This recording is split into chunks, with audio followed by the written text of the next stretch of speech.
Welcome to Tracking Your Credit. You are joining us for an SBDC webinar. Thank you so much for joining us today. This is a Shasta-Cascade SBDC webinar, and here we provide no-cost, confidential, one-on-one advisory services to entrepreneurs and small businesses in both Shasta and Trinity counties. And what's wonderful about these webinars is we can cover a lot more territory for people there. But if you do want to meet with us, it does require that you be a member of the Shasta or Trinity communities. We also offer no-cost or low-cost workshops and webinars just like this. We're funded by the U.S. Business Administration, the State of California, and HSU. We are glad that you're here. Thank you so much for joining us. If you are not a member of this region and you are in the US, there are SBDC locations in all counties of the US, and you can go to Google and do a search for SBDC location to find a location near you. We have advisors that meet with you, and those advisory sessions are paid for with your tax dollars. So please do reach out to an SBDC in your region. Today, I am very proud to announce Joe Rodola, who's going to do your training session today. And we're going to be talking about your credit. Joe, welcome. Thanks so much for being here. Thanks, Linda, very, very much. Yep, my name is Joe Rodola. I'm the lead consultant here at the SBDC Shasta-Cascade. We're responsible for covering Shasta County and Trinity County up here in the northern part of the state. And I, as you can see, have been around a few days. 45 years experience in the credit field. Been teaching classes for over 20 years, and I was a banker for 24 and worked for a nonprofit credit counseling agency for another 13, and now I spent 7 years between two nonprofit organizations, the SBDC and the SCED, otherwise known as SCED, helping small businesses. So I used to make loans for small businesses, and now I'm still assisting on the other end. Happy to have you here tonight. So today we're going to talk about credit and all the importance of credit. So here's some of the objectives we have for the evening. How to obtain and understand credit scores, obtaining your credit reports, how to connect with one of us when you're ready, and of course, to start repairing your credit if you have damage. This is a hybrid class that came out of a class we taught early on, right after COVID-19 hit, late March. So a lot of this has to do with repairing, but we'll also cover the importance of getting on top of it early, because it's much better if you could head it off at the pass than it is to try to take care of it after the fact and things are already starting to unravel and your scores are dropping. We'll first start by trying to save that from happening, okay? So let's start with the first steps. Before anything happens to your credit, before you fall behind, here's some things to do. These are proactive things. First, make a list of all your loans, credit cards, and so forth that you have currently for your business and personally. Because let's face it, if you're a sole proprietor, personal and business are kind of intermingled, aren't they? They overlap. So depending on what type of business you have, you'll be making lists of the loans and the credit card and creditor companies that you have, and find out who they're with, and just, if you don't already have a list, write them down, okay? Next thing to do, if you fear that you're going to be behind, research on your bank statements and or creditor statements and find out, or online, the phone numbers to contact for those particular companies, okay? So in other words, you're trying to find out what 800 numbers are available so that you can reach out to these people really before you fall behind, okay? Maybe you're a couple weeks out, you know you're not going to be able to make that next month payment because of COVID. Your income's dropped dramatically, and you would like to have some assistance. Much better to get them 2 or 3 weeks before that next payment's due. So you call and ask for, currently, the Disaster Relief Department, or even if this COVID thing wasn't happening, there are hardship departments in it's got to be 95% or higher of the lenders in America have hardship departments built into their credit system. Okay, so it's not an unusual thing to be able to get a hardship request. You go ahead and call the number, find out who they are, get a hold of that department, and then tell them where you're at. My wife, for instance, had a situation come up when she was laid off end of March from her job, non-essential, obviously, retail actually, and car payment was coming due. And, you know, there was unemployment. Are you kidding me? It took forever to get the unemployment put together. In fact, I think she just got her first unemployment check like 2 weeks ago. So yeah, that's 3 months, right? So she called the company that had the car, and as soon as she got through, they said, oh, yeah, well, we have a program available. You can skip 1, 2, or 3 months payments, the next 1, 2, or 3 payments, and we'll tack it on to the end of your contract, no problem. What's called a skip pay. And so again, these were automatically available, and all she had to do is pick up the phone and call. So that saved her a bunch of heartache. Her credit does not go bad. The score is not affected. They do not report you. It's basically a deferral of payment, as you can see here, deferral of payment, and they tack it on the end. They're not going to lose any money. They're still charging interest. But cash flow is important, right, during this COVID scenario. So if you don't have to make the payments on these loans for a month or 2 or 3, give you the opportunity to reopen your doors and start having income come in. That is a huge benefit, especially while we're waiting for any of these disaster loans to come around, which have taken a long time to get out as well. Before you call, I always like to say you prioritize those debts. In other words, if you don't need to defer all of them, maybe you can defer 2 of them that would have the best, as the saying goes, bang for the buck, right? So maybe it's the 2 biggest loans that you might have, or maybe, you know, whatever it may be that you're going to use as a criteria to call them first. Maybe you don't have to call them all, but again, prioritize. Again, they'll charge interest. It's a short-term fix, but it sure as heck helps in your cash flow. If you're on an auto pay situation, make sure and check with the lender to find out if they're going to delay the auto pay so it doesn't come automatically out of your checkbook, or if you have to do it. You know, just a couple thoughts there.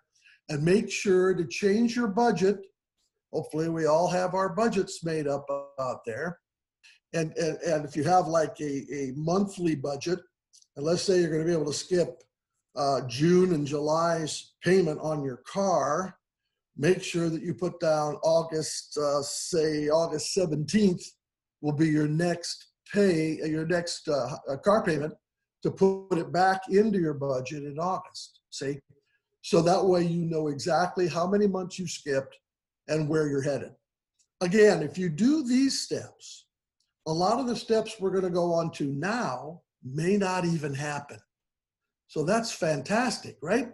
Because if you don't have to repair the credit, you're in a much better shape once we get through this, and you need to go borrow money for expansion, or you need to go buy a new piece of equipment. You know, whatever your business might be, if you have a 700 credit score coming out of this thing, you're going to be in a much better position to go to a bank, financial institution, and ask for what I call standard financing. Okay, so this is again a process overview of what to do if you want credit assistance. And by the way, one of the things I'd like to bring up at this point is that we can assist you at the SBDC and do a credit report review with you. Okay, we can have you pull your reports, send them in to us. We're starting to open back up for personal appointments. That's exciting, at least up here in the North State we are. So you could actually bring the reports in with you. We sit down together, or do it over the phone after you download them to me in an email. And then I can give you a written, and many of us can do this, a written list of 1, 2, 3, 4, 5, 6 things you can do to prioritize and improve your score within 30 days of taking care of whatever it is. Okay? And we'll show you how to get to annualcreditreport.com in a couple slides. Again, connect with one of us. That's our Shasta-Cascade particular email and website address. Send the reports in, make an appointment, and then we go over it live with you. Okay? Okay, let's start with credit score. Credit score, kind of an interesting history. Well, I started in the banking industry when dinosaurs roamed the earth. No, not quite, but it seems like it now that I look back. We did not have computers in the banking industry at that time, 1971. We were still doing everything by paper, and we only had one credit bureau that we could pull from nationwide called TRW. Kind of interesting. TRW is now Experian, by the way. So TRW, we pulled the TRW, look at your report, and there was no score available to us in 71. Scores were being utilized and played with, but they were normally only for big clients, big customers, and we didn't have scores available to the public. Okay? So isn't that wild? Time goes by and things change, right? So here's the best ways to get your credit score or to take a look at it, okay? Many of your credit card companies you may already have, Capital One, let's see, Discover Card. Some of these cards and companies may offer you the option of having a free credit score checkup given to you, okay? Maybe your credit protection company, whether you use Legal Shield or one of the other companies, they may offer a credit score check on it as well. If not, we gave you the website creditkarma.com. This offers you a free credit score. I personally have set it up for quarterly review. So every quarter, an email pops into my email and says, time to check your score, Joe, or congratulations, your score went up the last 90 days, or gee whiz, Joe, your score dropped a little bit. You go in and check it, and it'll give you a composite score. It's not really a perfect average, but it's a composite. It kind of reminds me of, let's see, what's the name of that real estate company that you can check your values of your property? Zillow. It kind of reminds you of Zillow. Zillow says you can go in there and you can check what your property's worth. Well, it's not an appraisal, so it's close, it's ballpark. Same with Credit Karma. It's going to get you in the ballpark and let you know exactly where you're headed and things to watch out for. So creditkarma.com, and it is free. So how are credit scores set? What affects the score? And by the way, it's called FICO. Stands for Fair Isaac Credit, I say organization. I'm not sure what the O actually stands for, but that sounds good to me, FICO. So here is what the percentages are for you of what affects the score. 35% is payment history. So how have you made your payments in the past? 30% is how much you owe, specifically as related to the limits on the credit cards. That's the key issue. They also do a verification of income, debt to income. So if you have a high debt to income, that can lower the score as well. How new is the credit? 15% is how long or length of credit history you've had, and 10% types of credit in use, okay? So one of the things they frown upon per se is check cashing facilities, those kind of organizations, high interest rate companies that can show on the credit bureau. Those are the kind of things they again watch out for. But let's face it, 65% of it is how much you owe and have you made your payments on time. In fact, back in 72, 73, before the computers started coming into the banks so that we could use them easily, we basically looked at how much you owed and on the report itself, and did you have any late pays? That's what we looked at even back then. So what's a good score? And here kind of gives you a kind of an idea. I placed it kind of on the realm of golf. The credit scores run between 300 and 850 points.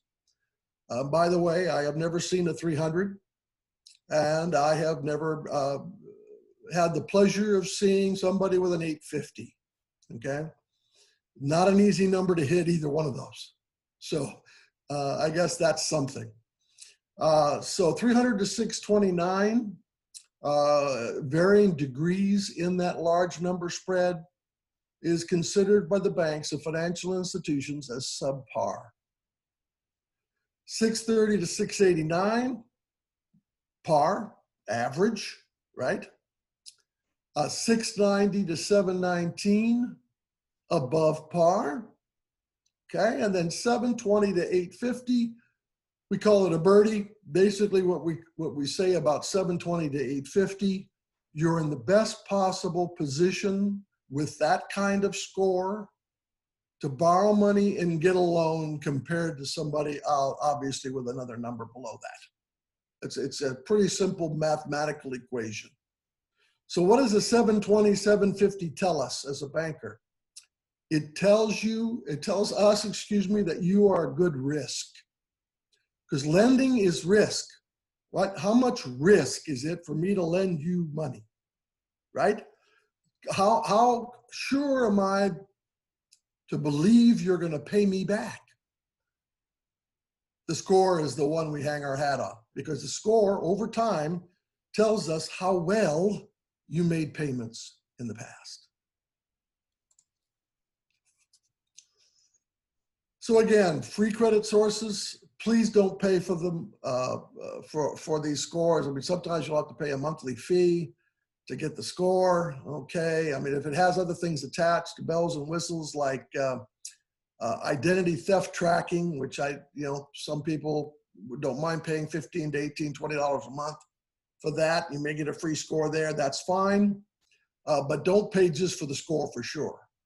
And we covered score factors, and we covered bad and good scores. Again, this is all based on risk. It's a risk-based scenario. The other reason FICO scores were invented, by the way, was to avoid and to really get rid of discriminatory lending practices. That's technically why scores were invented. Going back into the late 50s and early 60s, and even some parts of the late 60s, if you were named second on a loan, in other words, husband and wife, historically speaking, especially back then, you'd have the husband first and the wife second. I'm not sexist, I'm just saying what it is. Well, and if that happened back then, the second name that was on the account did not get listed. How about that? So a person that was second named on loans may not have a credit history at all. And so that was a real problem, right? Because then, unfortunately, if you get a divorce, you leave this person, you go out, you try to borrow money on your own, and the bank says, I'm sorry, you don't have any credit. And you go, wait a minute, I was on all these loans with this other guy. And they say, well, I'm sorry, it doesn't show up. So that was another reason why credit scores were invented, to make sure that everybody was reported. As long as you had a social security number, everybody got reported, no matter where you were named on these particular pieces of credit. Do we have any questions at this point? Linda, do we know? Let me check. We don't have anything in the chat right now, but just to remind people, if you have questions, you are welcome at this point to turn on your mic and ask a question in person, or you can use our chat and type a question there, and I'd be happy to read it to Joe for you. And we will take various moments of pausing like this as Joe progresses. So feel free to jump in with your questions. It's a lot more fun when we get interactive. Perfect. Thank you very much.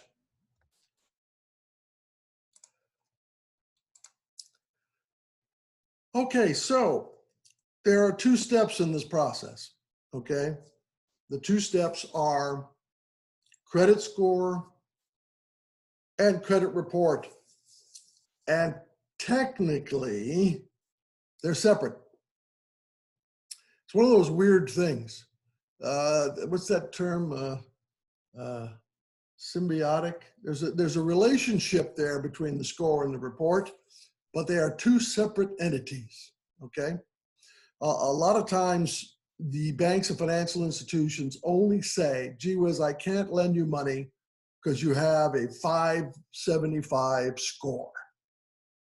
Well, that's not the real meat and potatoes of this particular decision, all right? Using that analogy. It's the credit report that creates the score.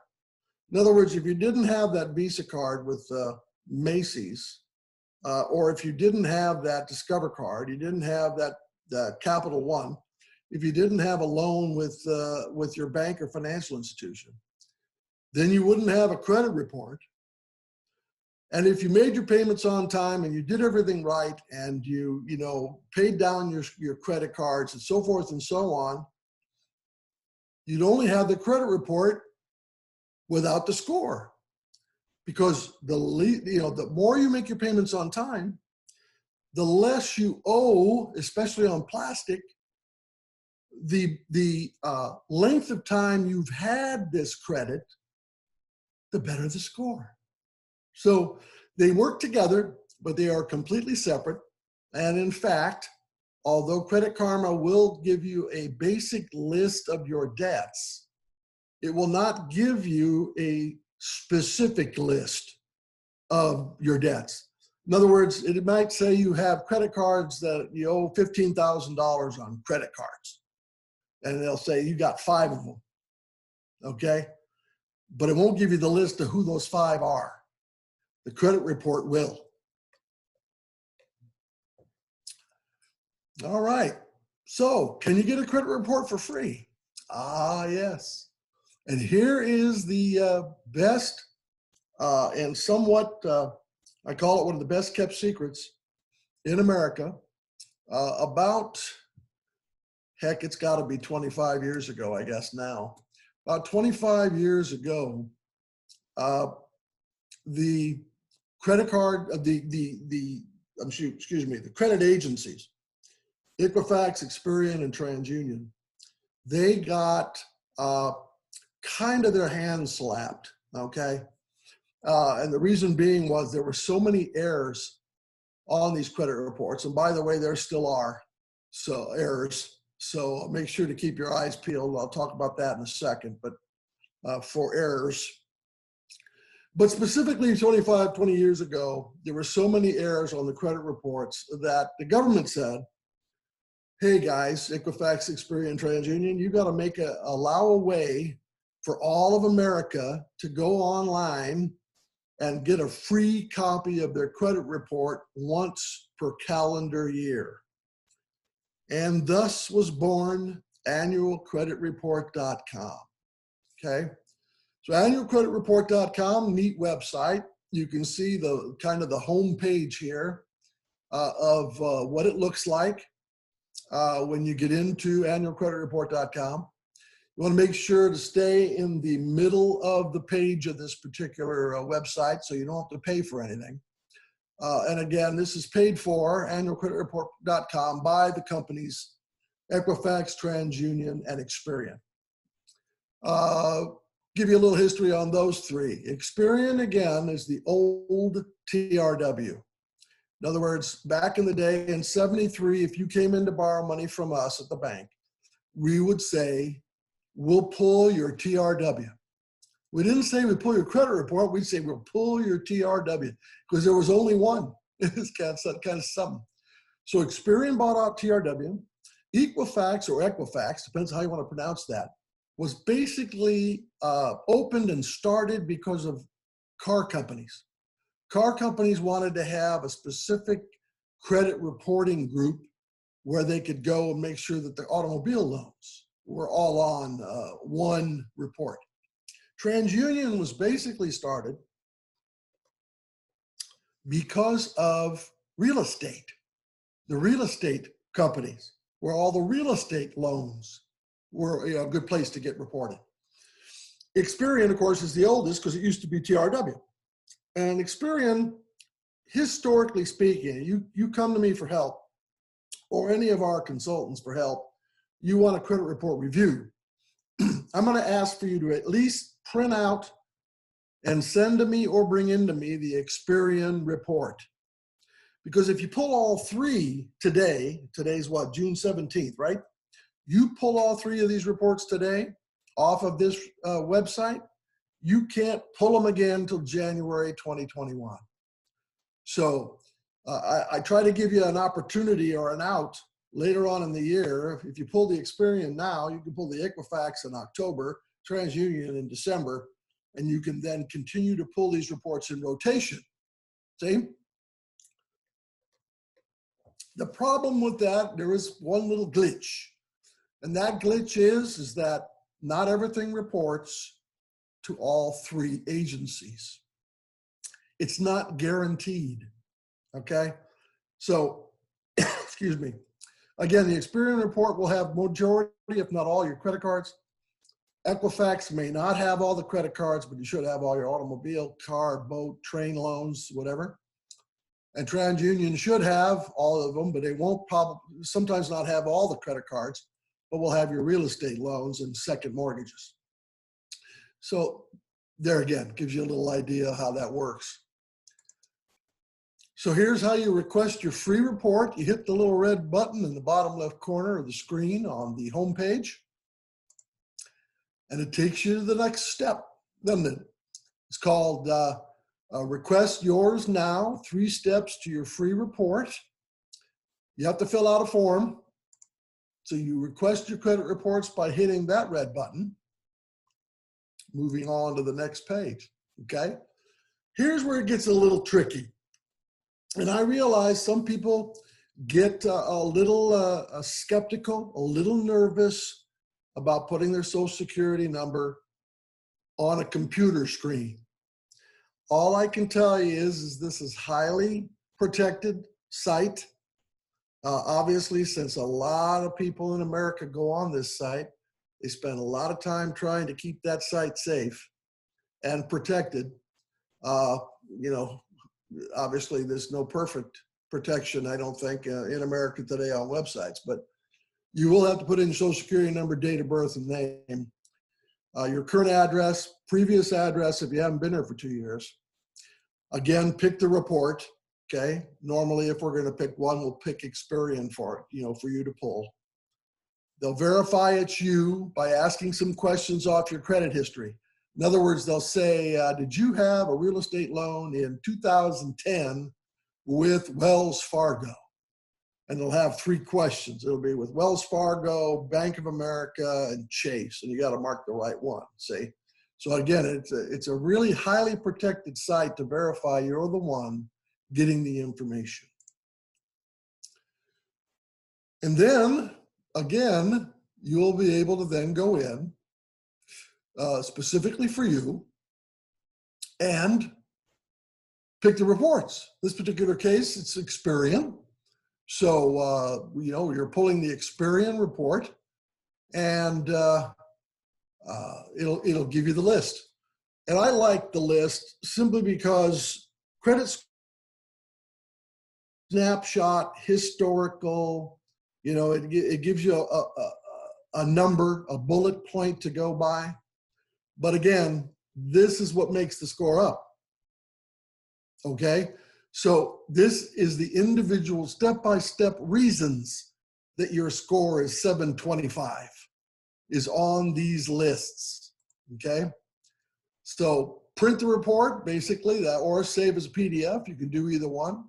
Save it to your desktop. okay? Or print it if you're going to come in live. I always like to have you just bring in a printed copy. If not, save it as a PDF onto your desktop, and then you can email it to me. You know, we, by the way, are as highly confidential as any other bank, financial institution, brokerage house. We're the same. Joe? The only people we tell anything to on this is SBA. So, yes, Linda? I have a question on the file. When people get that file, and I've done mine, but I just don't have access to one right now. Does that file have your confidential information on it? Like, will it show your social security number, or will they hide part of it? So when they're printing it out and when they're saving it, is all their confidential information on there? Is that something to be aware of? Yeah, it's hidden. You're absolutely correct. Oh, good. Good. And you only get partial account numbers for the, like you have credit cards. Most credit cards have between 10 and 16 digits. So it may only give you 4 or 3 digits. So yeah, it's redacted, I guess we'll call it, right? Well, I Little love X's. that. Yeah, it's Otherwise, you perfect. save Yeah. that file on your computer and it has way too much personal information. So thank you. Yeah, you bet. It gets scary. And again, here on the next pages, again, would be listed each one individually. In this particular case, for instance, this particular client had 23 accounts that would be listed one by one down the pages. So if you had a Macy's account, it'd say Macy's, whatever the mother company is so Macy's, Penny's. I used to use terms like Mervyn's. Yeah. Montgomery Wards, yeah, all these places that no longer exist. But you would list each of those accounts with partial account numbers, contact information if you need to reach the credit companies inside the corporations. That can be hugely important, especially with errors. It would give you the date open. It'll give you the date, some of them the date last used, what your limit is, how much you owe, what your anticipated minimum payment would be, and then the magic list of 30, 60, 90, and 120-day lates. And that's a little conglomeration of dates with X's and boxes that says that you made your payments on time. So if we didn't have a score, like we didn't in the early 70s, we could use these reports to tell us the same information as a score can. Because obviously, if you had a bunch of late notices, 30 days or more on your credit report, your score will be negatively affected. A late pay of 30 days or 60 days, one late pay could have a 5 to 10 point reduction in score if everything else is staying the same. So if you had a bunch of little 30-day lates, you could have 20, 30, 40, 50 point deductions on your credit score because you missed a payment last December. See? So that's why it's so important to make the payments on time, at least the minimum. So there you go, guys. That's a great way to be able to get your credit report, annualcreditreport.com. You can get all 3 reports. I always suggest that you save what we say is a little gas in the tank. In other words, pull the Experian. Let's take a look at the Experian. If you want to take a look at it inside, you can. Then save it, print it like we talked about. Again, I like the Experian report because it is pretty much 90% of everything you've got on your credit history is going to be on the Experian report. So that's why I have it pulled. And then again, save them as a PDF. That way you can refer to them. You don't have to kill a bunch of trees because I've seen credit reports that are 20, 30 pages long. I mean, it could easily be that way depending on how old you are and how much credit you've had. The credit report will hang on to things on your report, whether you have are using them or closed them for 7 to 10 years after closure. So if you closed an account or the company close an account for you. It'll still be on there at zero for 7 years and tell people that, you may either made your payments on time or you missed payments. So that's the problem with the credit report too, is it lasts a while, right? It lasts a while. So we're going to talk here in a minute about how to start doing repair and correction, but suffice it to say that these are long-standing documents that unfortunately in America, our daily lives going by, we don't look at enough. We really don't, until we need money. And then of course, sometimes that's too late.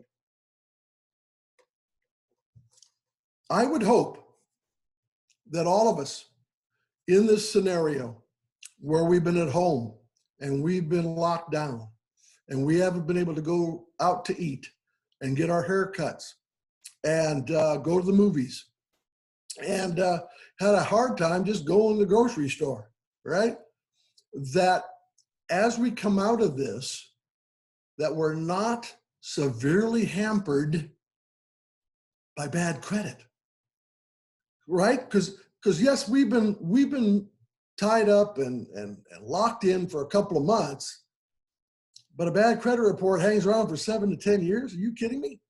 So again, we're trying to head it off at the pass so that you don't end up in a scenario where the next 7 years, you're not going to be able to get the best rates. You're not going to be able to get the best terms.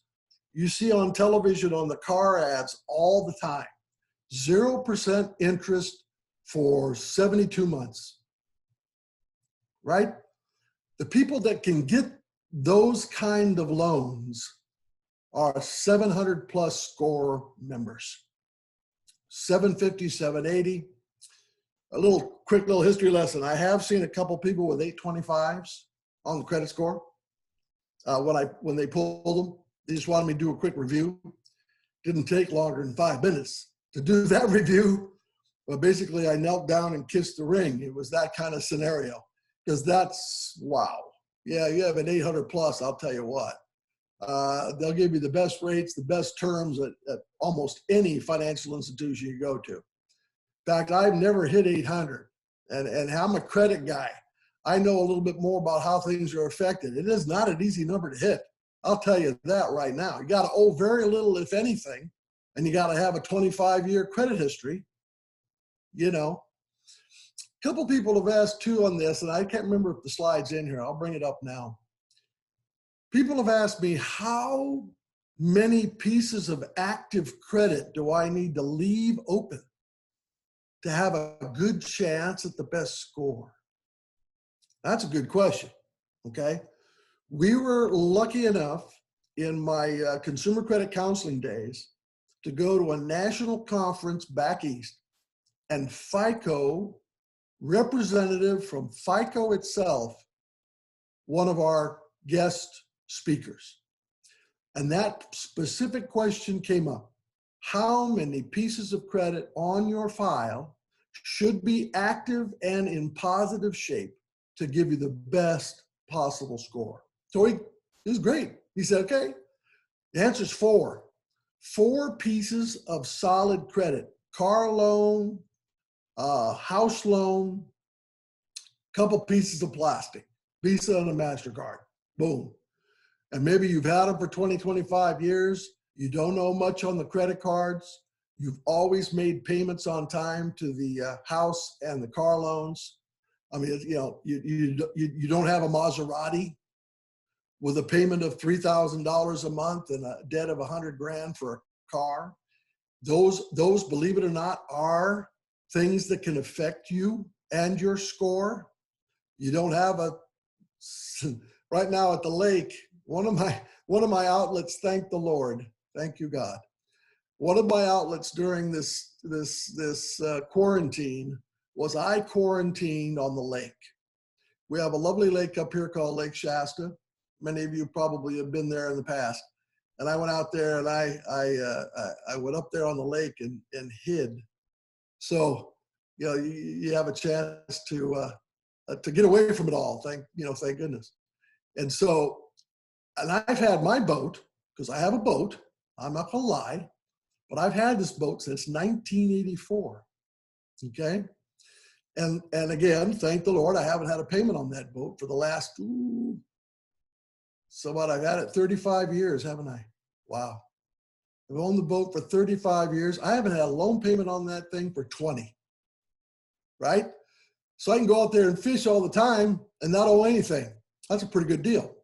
But I'm out there and I'm seeing now wakeboard boats, these fancy with the big speakers and the big, wakes, and they can fill them with water and sink them down and make the wake bigger. They're $60,000 to $90,000 a piece for those. I've seen them at boat shows.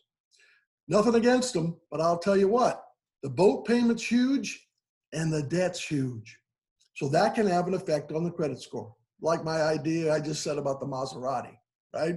Same type thing. If you have a Honda or a Toyota, hey, dude, that's a cool deal. Because you don't have those big debts, right? That can have, again, a big effect on the scores. Any questions at this point? Yeah, I had one, Joe. Yes, sir. So I have a friend that uses Chase Bank, and I guess for them, they have a thing called Vantage Score instead of FICO. I was wondering what the difference was between those. Many companies, or several companies, have their own in-house scoring system. They will probably take some of what the FICO has, tweak it, and make it their number. A lot of the times, the numbering scoring system won't be the same. In other words, it won't be 300, 850. It might be a different series of numbers. And they'll plug in your debt, how long you've had your credit, have you made your payments on time, all that stuff into their system, and then it punches out a different number. Okay. Yeah. Thanks. It's somewhat similar, but and normally it'll be the bigger companies, because almost all the credit unions, smaller banks, financial institutions, car companies use standard FICO. It's what's been around the longest, Yeah. Joe, we don't have any other questions in the chat, but feel free to, people are welcome to put their questions in the chat, and Joe can address them at the next question point. Sounds good. Let's see, what did I miss on this? This is kind of fascinating. We're getting almost near the end. So connecting with SBDC out of Shasta-Cascade, obviously how to get a hold of us. There again is our contact website, sbdcsc.org. If you're out of our area, which I think some of you are, calling in from outside of our geographic zone, if you go to norcalsbdc.org/locations, we exist everywhere in the country, basically. Every county is covered by an SBDC office. So there are people like me and Linda and Colin all over the state and all over the country and Puerto Rico and some other places. So, excuse me, and it's all, again, free service. You go onto the website, you sign up for free service, take about a 15-minute intake to make sure we got all the facts right so we can help you the best way we can. And boom, you're in. And all of our services, again, are free. And what's really cool about it, in my opinion, is okay, there's me. All right, that's fine. But there's Linda and her expertise in business, a lot of different business areas, especially motivational areas. We have, and marketing. And Linda is not the only one. We have some other marketing people involved with our group. We have Rebecca, who is a phenomenal QuickBooks trainer. In fact, she's a certified QuickBooks trainer. So if you're running QuickBooks, she can help assist in checking and make sure everything is good. Because I'll tell you what, a good set of books, along with a good credit score, now we can go to a bank, ask for money. See? So those two things really fit together. And we have contact with not only marketing locally and the people that we have here in Reading, we have connections to our finance center. You'll notice, I think, on some of these slides, we're talking about SBDC, Northern California Finance Center, the FC, we call it. They're out of Sacramento area, and we have a ton of specialists down there we can hook you up with. You don't have to leave town at all. You can Zoom them, phone them, FaceTime them, whatever you want to do. We got specialists in HR, restaurants, manufacturing, alternative funding, Kickstarter. I mean, we have a ton of specialty people that we can hook you up with. We never had before since we finally, we moved into Humboldt's group, Humboldt State's group, 2 years ago. And since then, our capabilities to offer you assistance and consulting in all areas, we're dabbling in legal. We try to stay away from the law. I mean, let's be real. We don't have any attorneys on staff per se, but we'll get you involved with attorneys.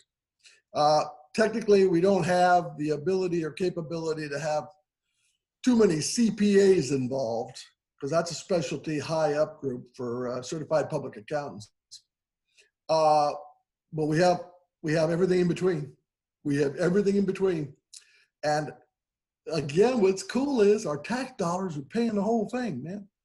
Again, I like to use the analogy, it's better than a $500 hammer.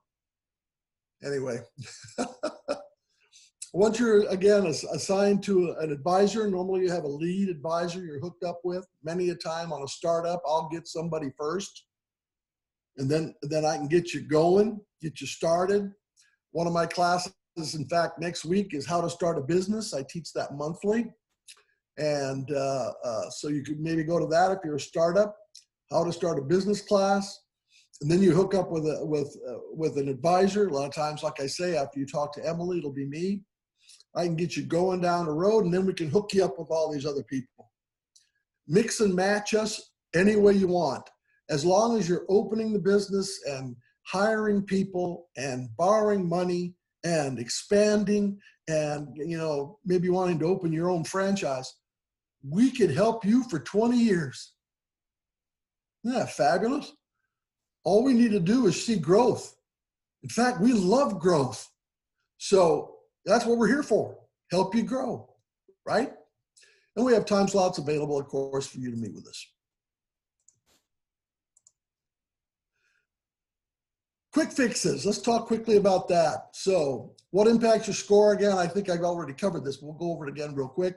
Length of time, how you use it, what credit you have available can be a negative.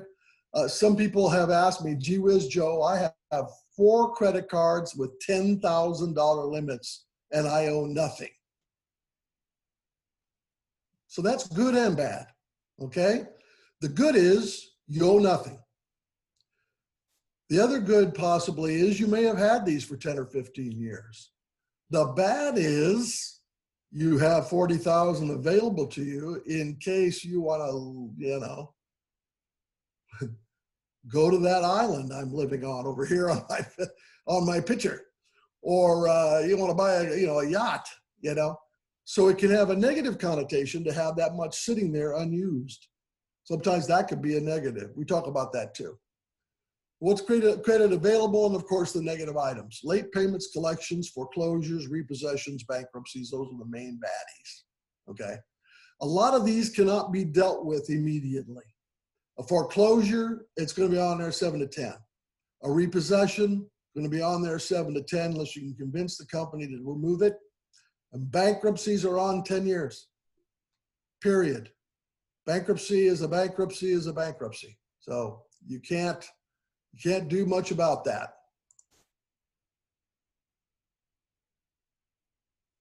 Here's a nice easy fix. I had this actually happen to me. Moved from Ukiah to Roanoke Park, California, okay? And what are you supposed to do? You're supposed to put a forward on your mail so that all the mail gets forwarded from your old address to your new address, right?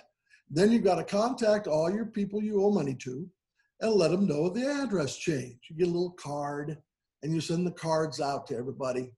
And this was about 25, 30 years ago, so it's been a while. It wasn't like you could just do it online, right? it was infant stages of home computers. And a doctor bill got waylaid. I think it was a dentist, $25, $30 dentist bill. And I forgot about it. You get, busy with the new house and get the kids in school and all that stuff. And I skip a month's payment on my dentist bill. So guess what I had? I had a 30-day late reported to my credit report because I forgot to pay the dentist bill and didn't get the bill in the mail because I, didn't forward it correctly. So I had to, put my tail between my legs, go in there and ask, hey, could you do me a favor here? I'll pay this off. Ask them to remove it. It still took a good 60, 90 days for it to show back up. He was nice enough to have it removed. But, it has to go through their credit department. Credit department has to contact credit bureaus. Hey, it takes a while. So while we were doing something, buying a car, I believe, after we made the move, we had to tell somebody who was looking into our credit, hey, how come you got this doctor bill? So but you can do it. You can ask them for that, pay it off immediately like I did. And if you're lucky, ask them to remove it. That could have a 20-point score effect increase on your score by removing one negative doctor bill. Huge. Late car payment, again, when you're going from annual to monthly where the company missed claiming a payment, you can ask them to remove the late. A lot of places won't do it, but it's worth asking. I had a young lady who was coming in to open a business, had a 560 credit score. 560. No way she would be able to borrow money. Very difficult. Very difficult. And she owed some collections to a local collection agency in town called Sierra Receivables up here in Shasta County. All the bills totaled under $200 for the 3 or 4 bills. One was 25, one was 50, whatever. So it was under 200. Say it was 175 total. So I told her, I said, hey, you're lucky. It's in one place. You can go to Sierra Receivables with these 4 bills and talk to one person. And I said, go in there really contrite, really, sad. If you're a good actor, right? Splash a little water in your face, look like you're crying. And go in there and say, gee whiz, I'm trying to open up a business. I've got to be able to borrow some money to do that. I'm so sorry I was unable to pay these doctor bills. Here, I'm going to pay these off. And could you do me a favor and have them removed? I warned her it may not work, right? They don't have to do that. They'll show it paid, but it'll be paid zero owed. It would still have a positive effect. But if it's removed completely, the effect is phenomenal. So she goes home, send her on her way. She calls back in about 45 days and says, Joe, guess what? They did it. I said, really? Yep, they took it off. I paid the bills, and now my credit score went up 50 points. So you never know what might work, right? So anyway, in her case, it was a great story, and it worked wonderful. Again, watch owing at the max of your limit, okay? When you start maxing out plastic, credit score is going to plummet. It's an automatic, okay? The reason basically for that is you're maxed out, your emergency fund has gone to zero. Because let's face it, in America today, if you don't have a savings account, which a lot of people don't have, emergency backup is plastic. It's unfortunate, but true. That's why I worked for 13 years in consumer credit counseling, was busy helping people pay off plastic. Yeah. The only time when plastic became pretty low in my lifetime in history, besides the early 60s when they weren't really giving away plastic in those days, was after the 2008, 2009 last major fall in the real estate market. That last major recession, I call Then plastic got paid off because a lot of people filed bankruptcy, and guess what goes first in a bankruptcy? Credit cards. So all of a sudden people didn't know anymore on plastic in those days, especially if they filed bankruptcy. So for a while there, the credit card balances plummeted. But since 2010 to 2020, we're right back in it because everybody's sending you pre-approvals in the mail every day, right? Because it's too easy to grab a hold of those babies. So watch using your max limit on a credit card. So how much should you owe max on a credit card? Never go over half if you can possibly help it. So 50% of the limit. If you can keep it below 40%, even better, okay? Pay it off monthly, phenomenal. Not always easy to do, but if you can do that, great. Too many old cards. This is something that came up before. People say, well, I got 10 credit cards. I owe nothing on them, okay? As I mentioned earlier, FICO says you have to have 4 pieces. You don't have to have 10. And the thing I hate most about 10 with 0 is the possibility of ID theft. That's the killer. You're not using your card. You're not watching or following it. Somebody somehow snafus something on the internet, gains access to your Synchrony care card that you used to pay for medicine for your dog once, and you owe nothing on it. It's got a $3,000 limit, and all of a sudden you get the bill next month and somebody spent $2,000 on a dead card that you haven't even used for a year. So I like to say, if you don't need it, you got 4 or 5 pieces you're already working with. What is it? Get rid of dead wood. I like to say that, which means you can close them out yourself. You simply cut up the card, you write a nice letter, you send it to your creditor, say thank you very much. We've done it, my wife and I, 25 years ago. We were trying to kill 30,000 in plastic debt. We had 12 accounts. We had Chevron, Shell, Union Gas. We had Mervyn's Pennies, Sears, whatever, American Express, Discover, Visa, MasterCard. We had them all. And that's what we did. One by one, systematically killed each debt, starting with Sears, cut up the card. We used what was called the focus plan. Depends on if you use Dave Ramsey or Susie Orman, 2 of my favorite credit gurus out there, make a bunch of money, telling people how to do it. So our focus plan is what we called it. Focused on 1 card at a time. Everybody else got minimum payment, but the card we're focusing on. We owed $500 on a Sears card. Sears card never got minimum payment. Always got every extra dollar out of our paycheck we could afford till it was gone.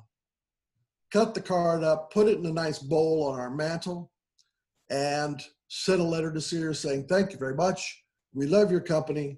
We'll use Visa MasterCard to buy from. We kept one of those, but we don't need your Sears card at 24% interest. And would you close it for us? Thank you. And then we watch to make sure it was closed, okay? If you close it yourself, no negative effect on the score, okay? If Sears closed it on me, that could be anticipated that they didn't want you anymore, so that could be a negative. But if you close it yourself by letter, no negative effect. So watch out for old cards. And of course, errors, okay? Incorrect addresses, employers, there's all sorts of errors. There are still errors on credit reports. When you pull them, that's one of the things you want to review is, gee, do you still have that Macy's card? Do you still have that Sears card? Do you still have that Chevron card? Whatever it is you have, verify that each of them are there. Decide on which ones you're going to close, which ones you're going to leave open, and watch for errors. That's one of the good reasons about having credit.com is scores going up or down. Up is fine, down is not good, right? If you know that Credit Karma, the score is dropping, you didn't do anything. Red flag, immediate red flag. And then these are the harder to fix. Obviously, child support and arrears, missed payments, IRS lien, government debt, student loans. And by the way, IRS debt, student loans, you cannot bankrupt out of. One of those things they'll haunt you for the rest of your life and the estate. So rest of it you can bankrupt out of, but not those. And don't forget the IRS will make payment plans. All those of us that are self-employed, I would imagine any of us could have at least had one instance where we got an April surprise. What's the April surprise? We didn't send enough money on our quarterlies to pay for the taxes, and the IRS wants $3,000 in April, and you go, whoa, boy, did I blow that, right? So you can set up a payment plan, pay $200-300 a month to the IRS on a set plan. They won't attach your wages, they won't go after your checking account, and they won't report you as lien. Cool deal. Interest rates aren't great, but it's better than owing them flat and they go after you. That's scary. Okay. Quick fixes, pay off old debt, rebalance credit card usage, and fix errors. How are we doing? Any questions out there? We do not have any in the chat. You are welcome to turn on your microphone and ask a question if you'd like. Wonderful, because I got a present for you. See, wrap up. Excellent. How about that? Let's Yay. talk about the idea of if someone has 4 credit cards, and you gave an Yes. example earlier of people that have credit cards and aren't using them. Yes. So if you had the example of someone has $40,000 across 4 credit cards and they could go out and do a big purchase, would you recommend to them to reduce their limits so they still keep the 4 pieces, but the amount of possible usage on the card comes down Exactly. without? Okay. That's brilliant. Yes, that's absolutely brilliant. The other thing you could do is, and I did this several times after the 25 years ago when my wife and I tried to kill 30,000 in debt, and we were, eating top ramen for a while. I've been there. Which was good. It worked. Is that every year the credit card companies want to raise your limit. Normally in January, you get this congratulatory letter in the mail from the credit card companies, especially Visa, MasterCard companies. And they'll say, congratulations, you made your payment all on time the entire last year. We would like to raise your limit to $5,000 or $7,500 or $10,000, the ugly $10,000. You can decline that, right? Mm-hmm. You can say to them, gee, guys, thanks. I love you, Visa, but I would really rather leave my $3,000 limit alone. And vice versa, if you've got the $10,000 limit card, especially if you're getting ready to retire, there's a perfect example. You're getting ready to retire and you have spent, your last 5 years of work paying down all this debt to get ready to retire. And you've got these fancy 5, 10, 15, 20, heaven forbid, $30,000 plastic credit cards. Yes, go into the bank, financial institution, whatever it is, and ask them to reduce the limit. You betcha. That's a great example, Linda, of a way to protect against yourself. We lost your audio, Joe.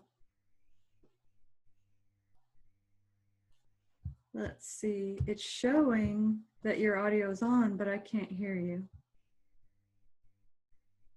Oh, it says internet unstable. Perhaps others can hear you. Maybe it's just me. Colin, can you do me a favor? Can you let us know if you can hear Joe? I am not hearing Colin, so perhaps it's just me. If you guys could write in the chat. Colin, can you write in the chat if you can hear me or Joe? Colin says yes, he's hearing. Okay, so it sounds like it's an issue on my end. So Joe, please continue.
hopefully there's some helpful information we can.